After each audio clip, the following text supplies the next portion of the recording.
जय हिंद साथियों, मैं हूं संजय सिंघानिया और आप देख रहे हैं मेरा यूट्यूब चैनल सिंघानिया एसपीसी। दोस्तों मैं आप आज जो है संस्कृत व्याकरण के प्रत्यय पहचानने का सबसे आसान तरीका लेकर आया हूं, जो आपने कभी भी अपनी ज़िंदगी में ऐसा तरीका नहीं पढ़े होंगे, ऐसा ट्रिक्स नहीं जानते होंगे।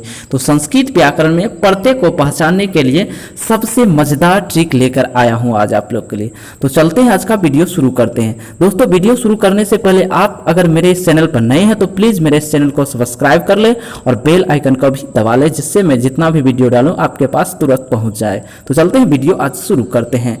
दोस्तों प्रत्यय पहले कहते हैं किसको, उसके बारे में जानते हैं। तो प्रत्यय जो है, प्रत्यय जो यहाँ पर देखिएगा संस्कृत में जो होते हैं दो तरह से होती है। एक होता है तद्धित प्रत्यय, एक होता है कृदंत प्रत्यय। तो सर जो क्रिया के साथ जो कृदंत और जो संज्ञा और सर्वनाम के साथ जो होती है उसे तद्धित प्रत्यय करते हैं। तो उन सारी घटनाओं को हम छोड़ते हुए मैं चलता हूँ कि चाहे वो तद्धित हो चाहे कृदंत हो, उन सभी प्रत्यय को आप इस ट्रिक के माध्यम से कैसे याद कर सकते हैं। तो चलते हैं, इस ट्रिक को शुरू करते हैं। तो जैसे आपको दिखाई देगा वान दिखाई देगा आपको। पहले ये जान लीजिए कि प्रत्यय जो होती है कहाँ लगती है। किसी भी ऐसा शब्दांश है जो कहाँ लगती है, अंत में लगती है। किसी भी शब्द की कहाँ लगती है, अंत में लगती है। जब ये अंत में लगती है तो ये जितना भी अभी बात बोलेंगे, मैट्रिक्स बोलेंगे, वो सभी किसी भी शब्द के अंत में ही लगेगा। अगर किसी भी शब्द के अंत में वान लगा हुआ रहेगा तो वान से आप लोग समझ जाइए कि वंश कौन सा प्रत्यय होगा। तो वो होगा कतवतु या वतु। जैसे लिख लिए हैं पूजितवान।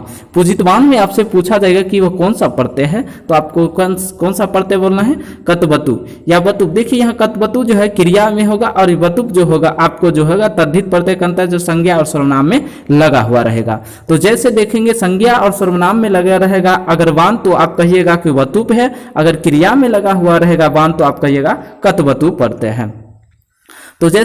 तो यह जैसे पूजितवान, पठितवान इस तरह से होगा। तो इसमें आप लोग कौन सा प्रत्यय बोलना है, कतवतु प्रत्यय। चलते हैं नेक्स्ट प्रत्यय की ओर करते हैं। नेक्स्ट प्रत्यय ये है कि नीय।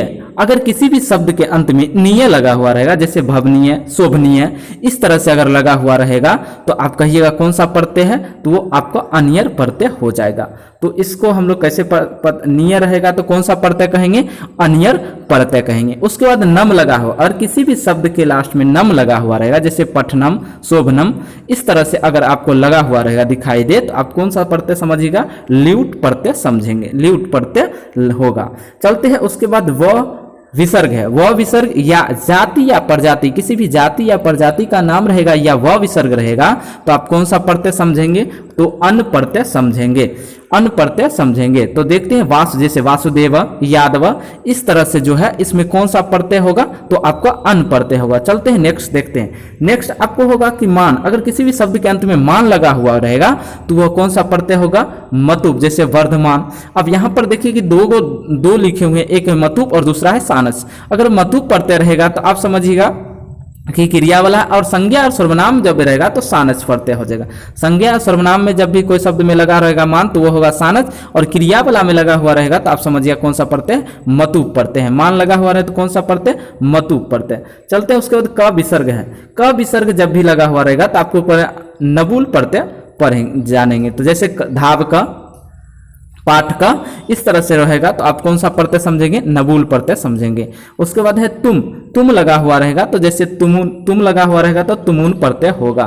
तुम लगा रहेगा तो कौन सा प्रत्यय होगा, तुमुन प्रत्यय होगा।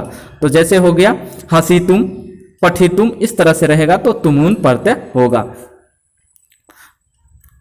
तो चलते हैं नेक्स्ट प्रत्यय देख लेते हैं। उसके बाद है त्वा। यह है त्वा रहेगा तो आप समझिएगा कि अक्त्वा प्रत्यय होगा। त्वा रहेगा तो कौन सा प्रत्यय होगा, अक्त्वा प्रत्यय। जैसे पठित्वा, लिखित्वा, इस तरह से रहेगा तो अक्त्वा प्रत्यय हो जाएगा।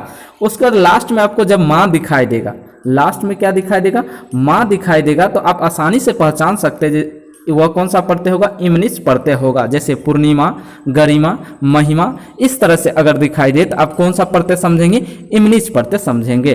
तो चलते हैं नेक्स्ट प्रत्यय देखते हैं। अगर किसी भी शब्द के लास्ट में ता लगा हुआ रहेगा तो आप उस प्रत्यय को क्या समझेंगे, तल प्रत्यय समझेंगे। जैसे मानवता, ठीक। तो इस तरह से अगर ता लगा हुआ रहेगा किसी भी शब्द के लास्ट में तो आप कौन सा प्रत्यय समझेंगे, तल प्रत्यय समझेंगे। और नेक्स्ट है देखिए त विसर्ग है। त विसर्ग अगर लगा होता अक्त प्रत्यय होता, जैसे पठित, इस तरह से जब वाक्य रहेगा शब्द रहेगा तो आप कौन सा प्रत्यय समझेंगे, अक्त प्रत्यय समझे। उसके बाद इक है। इका, इका में होगा आपको ठक प्रत्यय, जैसे मासिका, ऐतिहासिका, इस तरह से रहेगा तो आप कौन सा प्रत्यय समझेंगे, ठक प्रत्यय समझेंगे। चलते हैं नेक्स्ट प्रत्यय देखते हैं। नेक्स्ट जो है आपको है ती या टी लिखा हुआ, त हर्षिकर और विसर्ग रहेगा, फिर ट हर्षिकर और विसर्ग रहेगा। तो आप इस प्रत्यय को पढ़ेंगे, अक्तीन प्रत्यय पढ़ेंगे। कौन सा प्रत्यय, अक्तीन प्रत्यय। जैसे लिखा गया है श्रुति, दृष्टि, इसमें जब इस तरह से शब्द रहेगा तो उसमें कौन सा प्रत्यय होगा, कतीन प्रत्यय होगा, यानी अक्तीन प्रत्यय होगा।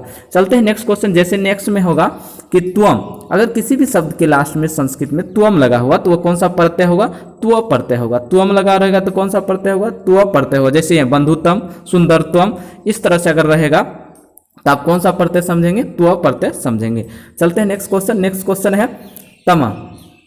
अगर तमह रहेगा तो तमह के लिए कौन सा आएगा, तमह में आपको आ जाएगा तमप। तमह में कौन सा आ जाएगा, तमप आ जाएगा। जैसे लघुत्तम, इसमें देखिए 3 वचन होते हैं, तीनों वचन का, जैसे लघुत्तमा हो गया, उसके बाद होगा लघुत्तमा, फिर लघुत्तमम, इस तरह से होगा। तो ये तीनों जो है वचन हो जाएगा, सॉरी लिंग हो जाएगा। एक होता है पुल्लिंग, फिर होगा स्त्रीलिंग, उसके बाद नपुंसक लिंग। अगर देखिए कोई भी शब्द के लास्ट में म हलंत लग जाए तो वह नपुंसक लिंग में चला जाता है। तो चलते हैं नेक्स्ट देख लेते हैं। नेक्स्ट जो है वो है तरह।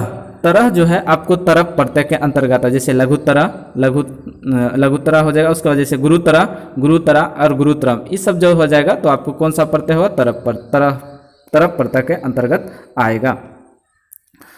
उसके बाद देखिए नेक्स्ट क्वेश्चन जो है कि उपसर्ग रहेगा। अगर शुरू में क्या रहेगा, उपसर्ग रहेगा और उसके बाद यह दिखाई देगा, उपसर्ग के साथ साथ यह दिखाई देगा तो आप समझिएगा लैप प्रत्यय है। कौन सा प्रत्यय है, लैप प्रत्यय है। जैसे आगत्य, प्रपठ्य, आ में देखिए यहाँ आ उपसर्ग है, उसके बाद देखिए लास्ट में यह, फिर प्र में यहाँ प्र उपसर्ग है, उसके बाद लास्ट में यह है। तो इस तरह से आपको दिखाई देगा उपसर्ग और उसके बाद आपको लास्ट में यह दिखाई देगा तो आप समझिएगा कौन सा प्रत्यय है, लैप प्रत्यय है। उसके बाद चलते हैं नेक्स्ट है घय प्रत्यय। तो घय प्रत्यय का हम लोग को जो कोई भी सार्थक शब्द होगा और उसके बाद क्या होगा, विसर्ग आ जाएगा तो हम लोग क्या समझेंगे, वह घय प्रत्यय का उदाहरण है। जैसे योग, पाठ, राम, इस तरह से जब भी रहेगा तो आप कौन सा प्रत्यय समझेंगे, घय प्रत्यय समझेंगे।